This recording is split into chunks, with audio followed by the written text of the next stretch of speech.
ഇന്നത്തെ വീഡിയോ എന്ന് പറയുന്നത് ഗൈസ് നമ്മൾ നല്ലൊരു മസാല ഷവായി കഴിക്കാനായിട്ട് നമ്മുടെ ഫാബിൻ അറേബ്യയിൽ എത്തിയതാണ്. ഞാൻ ഈ മസാല ഷവായിൽ കേട്ടിട്ടുള്ളൂ, അത് കഴിച്ചിട്ടില്ലായിരുന്നു. അപ്പോൾ ഫസ്റ്റ് ടൈമായിട്ടാണ് ട്രൈ ചെയ്യുന്നത്. അത് ഷവായിൽ നിന്ന് എത്ര ഡിഫറെൻ്റ് ആണെന്നുള്ളത് ഒന്ന് ടെസ്റ്റ് ചെയ്യാൻ വേണ്ടിയിട്ടാണ് കഴിച്ചു തുടങ്ങിയത്.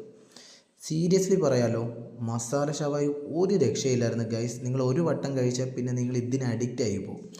സീരിയസ്ലി എനിക്ക് ഇത് കിട്ടിയ സമയത്ത് ടേസ്റ്റ് ചെയ്ത് നോക്കിയപ്പം എൻ്റെ മോനെ ഞാൻ കഴിച്ചത് വെച്ചിട്ട് ഏറ്റവും ബെസ്റ്റ് എന്ന് വേണമെങ്കിൽ പറയാം. കാരണം എനിക്ക് അൽഫാം ആയാലും ഷവായി ആയാലും അതിലെല്ലാം ഈ ഒരു വെറൈറ്റി ആയിട്ട് എനിക്ക് തോന്നിയത്, അല്ലെങ്കിൽ ഏറ്റവും ടേസ്റ്റി ആയിട്ട് തോന്നിയത് ഈ പറയുന്ന മസാല ഷവായിയാണ്. നമ്മൾ മസാല ഷവായിയും കുബൂസും പൊറോട്ടയാണ് ഓർഡർ ചെയ്തത്. അത് ആ പ്ലേറ്റിൽ അങ്ങനെ ഇരിക്കുന്ന കാണുമ്പോൾ തന്നെ ഗൈസ് എന്താ പറയുക, നാവിൽ നിന്ന് വെള്ളം ഊറുകയാണ് ഗൈസ്.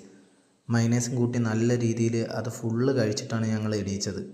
ഒരു ഹാഫും കൂടി ഓർഡർ ചെയ്താൽ കൊള്ളാമെന്നുണ്ട്, പക്ഷേ നമ്മുടെ കയ്യിൽ ബഡ്ജറ്റ് ഇല്ലാത്തത് കൊണ്ട് തന്നെ നെക്സ്റ്റ് ഒരു ടൈമിലേക്ക് മാറ്റിയത്. ഞാൻ കൂടെ നിന്ന് കഴിക്കുന്ന അളിയനോട് ചോദിച്ചു, അളിയനും പറയാനുള്ള അതേ അഭിപ്രായം തന്നെയാണ്, സൂപ്പർ സാധനമാണ്. മസ്റ്റായിട്ട് നിങ്ങൾ ഫാബിൻ അറേബ്യയിൽ എത്തുവാണെങ്കിൽ ട്രൈ ചെയ്യേണ്ട ഒരു ഐറ്റമാണ്. അടുത്ത വീഡിയോയിൽ കാണാം. ബൈ.